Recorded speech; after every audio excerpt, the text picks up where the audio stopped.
Single-player games harness specific features and gameplay mechanics that multiplayer games simply cannot. Time stretching, cheat codes, and transferrable save files rank highly as single-player attributes, but there are super cool, sometimes innovative mechanics surrounding anything from reloading to deep honor systems that just aren't utilized as often as they should. Bullet time. Bullet time, as a catch-all term, simply refers to an ability to slow down time for a player to gain an advantage, and there are a raft of notable games deploying this mechanic in varying degrees to great effect.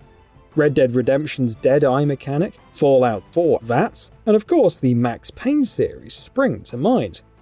Sure, a handful of titles have trialed the slowing of time in multiplayer, but issues of fairness come into play. How can a single player's ability to dodge attacks, evade bullets, and shoot with cinematic aplomb be fair on everyone else? So, this mechanic is largely kept to single-player experiences, and it'd be great to see bullet time, or slow-mo, applied more liberally to non-FPS adjacent titles. Forging time progression to player movement, as in Superhot.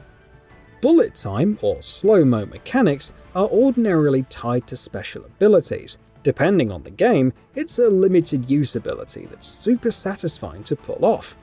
But what if bullet time wasn't a skill to be earned, but a mechanic that the entire game is built around?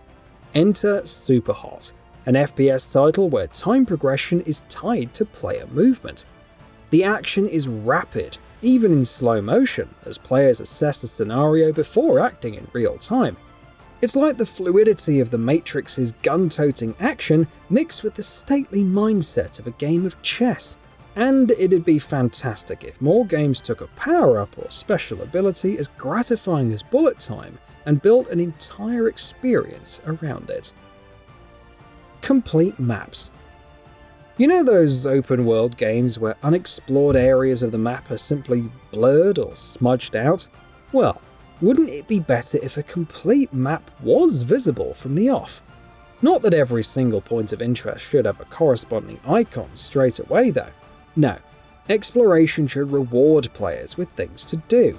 Games like GTA 5 or Horizon take to blurring huge swathes of the landscape on their maps to encourage exploration. But assuming these landscapes have already been explored by a cartographer, it'd be more realistic if the maps they created were supplied to the player. A positive example are the complete maps given to Arthur Morgan in Red Dead Redemption 2. Players are given the lay of the land, but are rewarded with interesting things to do when heading off the beaten path. Permanent player-created world changes.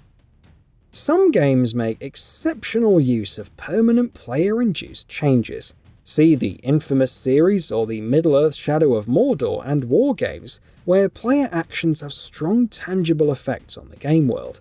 In contrast, Grand Theft Auto, whilst an altogether immersive experience, doesn't make enough use of permanent world changes. Sure, there are discussions on whether linear narrative directions can seamlessly coexist in the open-world toy box, but if NPCs in Middle-earth or Infamous can at least remember players' past behaviour, surely more single-player games can build this into their world-building. Global honor systems. Red Dead Redemption 2 and the Infamous series are mentioned elsewhere in this feature, so for this entry discussing global honor systems, let's look at the Mass Effect 2 Paragon vs Renegade morality system. Unlike BioWare's earlier RPG Star Wars Knights of the Old Republic, whereby good and evil is represented by a single sliding scale, Mass Effect's morality system tracks Paragon and Renegade points separately, meaning one good action doesn't undo a bad one, and vice versa. Whilst the system is great at encouraging players to follow their own moral compass, some events were entirely missable if not enough Paragon or Renegade points were gained. Cheat codes. What was once commonplace, in the modern age of multiplayer and achievements, most modern games nowadays don't feature cheat codes in any capacity. It is a shame this appears a dying tradition. The quality of life cheat codes can extend replayability too. Anything from dropping an extra wad of cash into your wallet to unlocking late-game abilities to ease players through another run. Cheats should make a comeback. The Nemesis System. The Nemesis System, in a nutshell, was Middle-earth Shadow of Mordor and its 2017 follow-up Shadow of War's process of establishing an intricate web of orc enemies, each with strengths, weaknesses, and relationships, who will remember their interactions with the player. Created by Middle-earth developers Monolith Productions, the system was swiftly patented.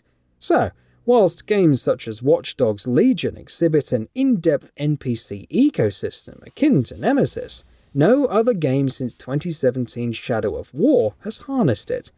The upcoming Wonder Woman title will reportedly reinvigorate the immersive system though. Diegetic HUDs and UI.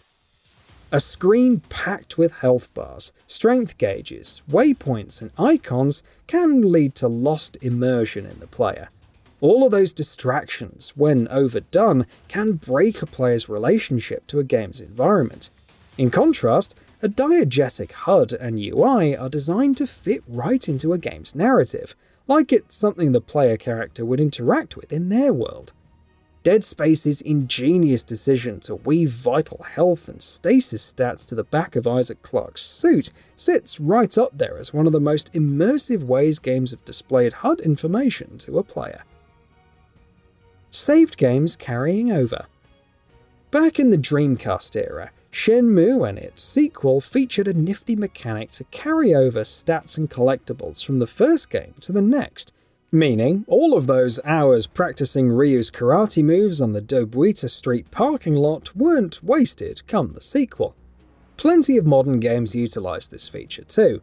It's a tricky one to get right, as players who haven't played one game might feel cheated if they're having to start from scratch.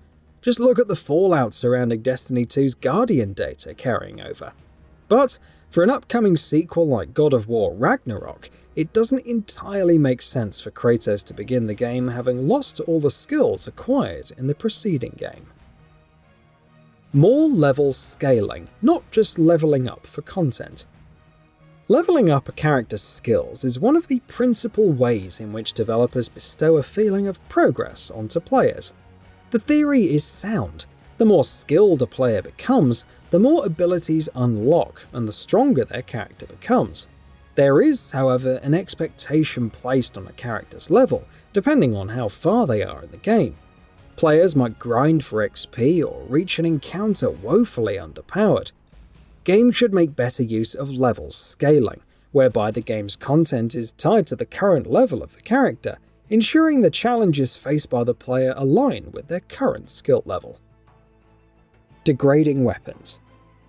The chance of a game's weapon degrading or breaking outright adds an element of suspense to every encounter. Far Cry 2 and Dying Light masterfully incorporate a degrading weapons mechanic, because weapons which have the potential to malfunction are tied into the worlds these games exist in, and endless scavenging players find themselves in. It's a nod to realism, sure, and the last thing anybody wants is an ultra-realistic yet consistently misfiring weapon negatively affecting gameplay. Strike the right balance, and it's an extra element of decision-making, adding immersion to an experience. Active reload, as seen in Gears of War. Reloading is pretty much a one-button job done in every game. Gears of War pioneered a much more involved process of reloading, which doesn't seem to have caught on in enough games since. When reloading in Gears, players have the option to tap the reload button again to attempt an active reload, which, depending on where on the scale the corresponding progress bar was tapped, has the chance to dramatically increase reload speed. Of course, there are strategic benefits to a fast reload, but an inopportunely timed active reload risks the weapon's jamming. Time reversing. Another time-based mechanic that'd be extremely impractical to incorporate into a multiplayer experience, time reversing.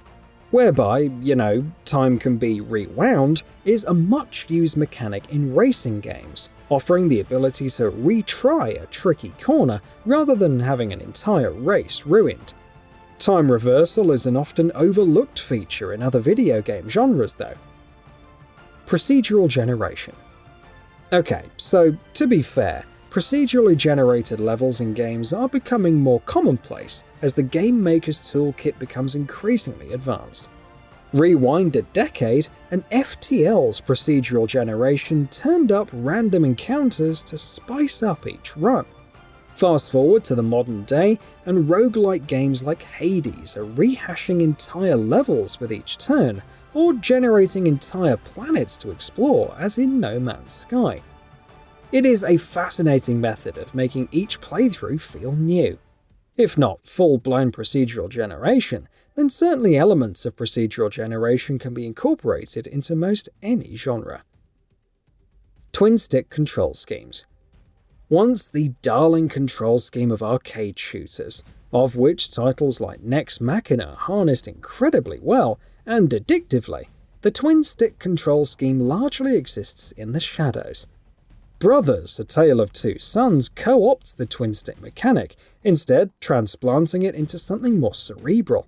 The game, for those who haven't experienced, tasks players with controlling both brothers simultaneously in wonderful solo co-op. An innovative control scheme that would be very welcome in more games.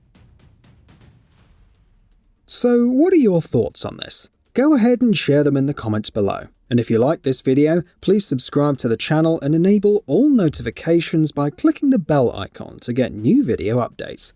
We upload every day and would really appreciate your support. Thanks for watching.